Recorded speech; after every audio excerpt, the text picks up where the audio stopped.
अस्सलामु अलैकुम व रहमतुल्लाहि व बरकातुहू। नाज़रीन, कैसे आप सब? उम्मीद करता हूँ कि आप सब खैरियत से होंगे। अल्लाह पाक आप सबको सलामत रखे, आप सबकी सारी परेशानियों को दूर अता फरमाए। तो नाज़रीन किराम, आज की वीडियो में मैं आपको तरावीह की नमाज, खास करके ये जो नमाज आज मैं आपको तरावीह की बताने वाला हूँ, ये हमारी माँ बहनों के लिए, यानी प्रैक्टिकल। अभी आप इस बच्ची को देख रहे हैं, ये हमारी बच्ची है, हमारी बेटी है, और इसके जरिए से जो है मैंने सोचा कि मैं अपनी माँ बहनों तक जो है एक वीडियो के जरिए जो है प्रैक्टिकल तरावीह की नमाज का तरीका बता देता हूं कि किस तरीके से जो है प्रैक्टिकल तरावीह की नमाज जो है किस तरीके से हमारी माँ बहनें पढ़ेगी। जो है बहुत सारी हमारी माँ बहनें जो है तरावीह की नमाज तो पढ़ती तो है लेकिन गलतियां करती हैं, तो मैंने सोचा कि आज जो है उसकी सही इस्लाह कर दूं। गौर से वीडियो को देखें और वीडियो अच्छा लगे तो वीडियो को शेयर करें, चैनल में नए हैं तो चैनल को जरूर सब्सक्राइब करें। तो सबसे पहले समझ लीजिए कि तरावीह की जो नमाज है ना, ये सुन्नते मुअक्कदा है। ठीक है, जिस तरीके से मर्द हजरात पर सुन्नते मुअक्कदा है, इसी तरीके से हमारी माँ बहनों पर भी तरावीह की नमाज सुन्नते मुअक्कदा है। ठीक है, अब जो है किस तरीके से पढ़ेगी पूरा तरीका मैं आपको बता देता हूँ, और खास करके उन माँ बहनों से भी गुजारिश करता हूँ कि जिसको एक ही सूरत याद है, यानी कि सिर्फ कुल हुवल्लाह याद है और इसके अलावा कोई सूरत याद नहीं है, तो वो क्या करेगी, किस तरीके से तरावीह पढ़ेगी। तो ये भी सुन लीजिए, अगर आपको सिर्फ कुल हुवल्लाह ही याद है तो आप हर रकात में कुल हुवल्लाह पढ़कर जो है आप तरावीह की नमाज पूरी मुकम्मल 20 रकात आप पढ़ें। ठीक है, क्योंकि ये सुन्नत मुअक्कदा है। ठीक है, और अगर आपको अलम तरा कैफा से लेकर वन्नास तक याद है तो आप जो है हर रकात में अलम तरा कैफा पहली रकात में, दूसरी रकात में लीलाफ कुरैश, तीसरी रकात में रायतल लज़ीज़, इस तरीके से 10 सूरत तक कुल औज़ रब्बिन नास तक जाए, फिर 10 रकात मुकम्मल हुआ, फिर जो है वापिस अलम तरा कैफा से आप पढ़ें, फिर 10 रकात तक जाए, तो इस तरीके से आपका 20 रकात भी मुकम्मल हो जाना चाहिए। यानी कि हर एक माँ बहनों को कम से कम 10 सूरत मुबारका तो याद रहना चाहिए। आज जो है हर एक चीज याद रखती है लेकिन कुरान की आयत याद नहीं रखती है, तो मैं उन माँ बहनों से भी गुजारिश करता हूँ कम से कम 4, 5, 6, 7 जो है सूरत मुबारका को याद कर लें, ताकि आपको जो है आसानी हो जाए, नमाज पढ़ने में आसानी हो जाए, तरावीह की नमाज पढ़ने में आसानी हो जाए। तो आइए मैं आपको बताता हुआ चलूं प्रैक्टिकल इस बच्ची के जरिए। सबसे पहले आपको क्या करना है, तरावीह की नियत करनी है। सुन्नत मुअक्कदा है, गौर से सुनिएगा। तो नियत किस तरीके से करेंगे, नियत दिल के इरादे का नाम है। आपने जबान से कहा, अच्छी बात है, जबान से अगर आप कहते हैं तो किस तरीके से सुने।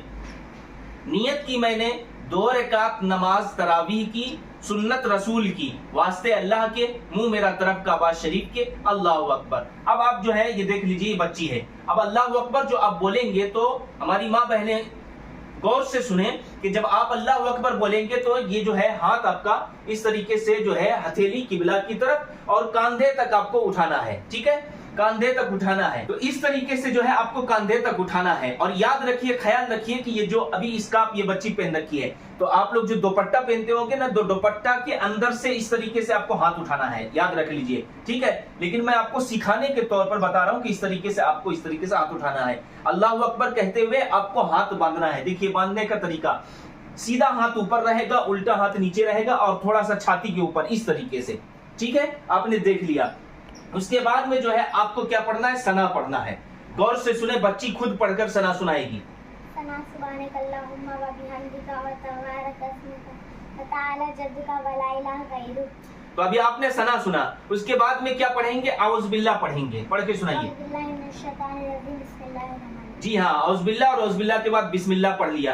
अब उसके बाद में आप क्या पढ़ेंगे, सूरह फातिहा। पढ़ के सुनाइए। सूरह फातिहा, अल्हम्दुलिल्लाहि रब्बिल आलमीन अर्रहमानिर रहीम मालिकि यौमिद्दीन इय्याका नअबुदु व इय्याका नस्तईन इहदिनस सिरातल मुस्तकीम सिरातल लज़ीना अनअमता अलैहिम गैरिल मग़ज़ूबि अलैहिम वलद्दालिन। आमीन। अब उसके बाद में देखिए, अगर जिस माँ बहन को सिर्फ कुल हुवल्लाह ही याद है तो पहली रकात में भी आपको कुल हुवल्लाह पढ़ना है और दूसरी रकात में भी आपको कुल हुवल्लाह ही पढ़ना है। जैसे कि ये बच्ची आपको कुल हुवल्लाह पढ़ के सुनाएगी। कुल हुवल्लाहु अहद अल्लाहु समद लम यलिद व लम यूलद व लम यकुल लहू कुफुवन अहद। अब ये हो गया। अब रुकू में जाएंगे, तो रुकू में जाने का तरीका मर्द से थोड़ा सा अलग है, क्योंकि जब हमारे मर्द हजरात रुकू करेंगे तो बिल्कुल पीठ और सर दोनों बराबर होना चाहिए, लेकिन हमारी माँ बहनें अगर आप रुकू करेंगे तो ज्यादा आपको रुकू में झुकना नहीं है। देखिए बच्ची को जो है मैं आपको प्रैक्टिकल करके बता रहा हूँ। अल्लाहु अकबर, अल्लाहु अकबर कहते हुए इस तरीके से आपको रुकू में जाना, ज्यादा झुकना नहीं है, ये सर को भी हल्का सा ऊपर रखना है, इस तरीके से देख लीजिए। उसके बाद में क्या पढ़ेंगे रुकू में, جی ہاں، اس کے بعد سمی اللہ لمن حمیدہ ربنا ولکل حمد کہتے ہوئے اس طریقے سے آپ کو کھڑے ہو جانا، ہاتھ کو بالکل سیدھا رکھنا ہے۔ اس کے بعد اب جو ہے آپ کو کیا کرنا ہے، سجدے میں جانا ہے۔ دیکھیے سجدہ میں جانے کا بھی طریقہ الگ ہے، پہلے آپ کو بیٹھ جانا ہے اور دونوں پیر کو جو ہے باہر نکال دینا ہے، پھر جو ہے آپ کو سمٹ کر سجدہ کرنا ہے۔ غور سے دیکھیں اس بچی کا، اللہ اکبر کہتے ہوئے اس طریقے سے دیکھ لیجئے، یہ دیکھیے دونوں پیر جو ہے باہر ہو گیا، آپ دیکھ سکتے ہیں یہ دونوں پیر باہر ہو گیا۔ اس کے بعد میں جو ہے اب جو ہے اللہ اکبر کہتے ہوئے دیکھیے یہ اب آپ کو جو ہے سجدے میں یہ آپ کا جو پیٹھ ہے یہ اس کو اٹھانا نہیں، مرد حضرات اٹھا سکتے لیکن آپ کو سیمٹ کر سجدہ کرنا اس طریقے سے۔ اور اس کے بعد جو ہے سجدے کی جو تسبیح ہے وہ پڑھنا ہے، کیا پڑھیں گے؟ جی ہاں، اللہ اکبر کہیں گے، پھر اس کے بعد میں اٹھ جائیں گے، پھر اللہ اکبر کہتے ہوئے سجدے میں جائیں گے، پھر 3 مرتبہ کیا پڑھیں گے؟ جی ہاں، پھر اللہ اکبر کہتے ہوئے ڈائریکٹ کھڑے ہو جائیں گے۔ ابھی ایک رکعت جو ہے، پھر اس کے بعد جو ہے اللہ اکبر کہتے ہوئے جائیں گے اور اس طریقے سے پھر سے واپس ہاتھ باندھ لیں گے، ٹھیک ہے۔ اس کے بعد میں جو ہے پہلی رکعت جس طریقے سے آپ نے دیکھا پریکٹیکل، اسی طریقے سے آپ کو دوسری رکعت میں بھی پڑھنا ہے۔ تو میں نے آپ کو کیا بتایا کہ اگر آپ کو ایک ہی سورت مبارک یاد ہے یعنی قل هو اللہ ہی یاد ہے تو آپ نے ابھی سنا پہلی رکعت میں قل هو اللہ، پھر دوسری رکعت میں بھی اسی طریقے سے آپ کو قل هو اللہ ہی پڑھنا ہے۔ اس کے بعد میں جو ہے آپ کو رکوع سجدہ اسی طریقے سے کرنا ہے اور رکوع سجدہ کرنے کے بعد جو ہے قاعدے میں بیٹھیں گے۔ دیکھیے جس طریقے سے میں بیٹھا رہا ہوں، یہ دونوں پیر کو جو ہے آپ کو کیا کرنا ہے، باہر نکال دینا ہے۔ دیکھیے یہ دیکھیے اس طریقے سے دونوں پیر کو باہر نکال دیں گے۔ اس کے بعد میں جو ہے دیکھیے بہت ساری ہماری ماں بہنیں کیا کرتی ہے، یہ انگلی کو اس طریقے سے نیچے رکھتی ہے، ایسا نیچے نہیں رکھنا بلکہ یہاں اوپر میں رکھنا ہے۔ اس کے بعد میں التحیات پڑھیں گے۔ دیکھیے ابھی بچی آپ کو پڑھ کے بتا رہی ہے، التحیات للہ والصلوات والطیبات والسلام علیک ایھا النبی ورحمۃ اللہ وبرکاتہ، السلام علینا وعلی عباد اللہ الصالحین، اشہد ان لا الہ الا اللہ واشہد ان محمد رسول اللہ۔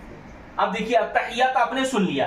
اس کے بعد میں جو ہے درود ابراہیم پڑھیں گے اور درود ابراہیم کے بعد میں دعائے معصورہ پڑھیں گے اور دعائے معصورہ کے بعد میں جو ہے پھر آپ کو کیا کرنا ہے، سلام پھیرنا ہے۔ اس طریقے سے دیکھیے السلام علیکم ورحمۃ اللہ، آپ کی نظر کاندھے پر ہونی چاہیے، باہر دور نہیں ہونی چاہیے، ٹھیک ہے۔ آپ کی نظر جب سلام پھیر رہے ہیں السلام علیکم ورحمۃ اللہ، پھر یاد رکھیے جب دوسری طرف سلام پھیریں گے تو سب سے پہلے آپ جو ہے اپنے چہرے کو قبلہ کی طرف کرنا ہے اس طریقے سے۔ اس کے بعد میں پھر السلام علیکم ورحمۃ اللہ، اس طریقے سے آپ کو سلام پھیرنا ہے۔ تو آپ نے دیکھا مکمل طریقہ جو ہے میں نے آپ کو پریکٹیکل اس بچی کے ذریعے بتایا۔ اب آپ سے میں گزارش کرتا ہوں کہ اگر آپ کو ایک ہی سورت یاد ہے تو میری بہنوں آپ گھبرائیں نہیں، آپ ایک ہی سورت کو بار بار ریپیٹ کر سکتے ہیں، آپ تراویح کی نماز پڑھ سکتے ہیں۔ بہت ساری ہماری ماں بہنیں سوچتی کیا ہے کہ میرے کو تو ایک ہی سورت یاد ہے، اب جو ہے ہم تراویح کی نماز نہیں پڑھیں گے، تو ایسا نہیں ہے، آپ بالکل پڑھ سکتے ہیں۔ آپ کو ایک ہی سورت یاد ہے تو ایک ہی سورت آپ بار بار پڑھ کر جو ہے آپ تراویح کی نماز پڑھ سکتے ہیں۔ تو گزارش کرتا ہوں اس ویڈیو کو صدقہ جاریہ سمجھ کر لوگوں تک شیئر کریں، چینل میں نئے ہیں تو چینل کو ضرور سبسکرائب کریں۔ السلام علیکم ورحمۃ اللہ وبرکاتہ۔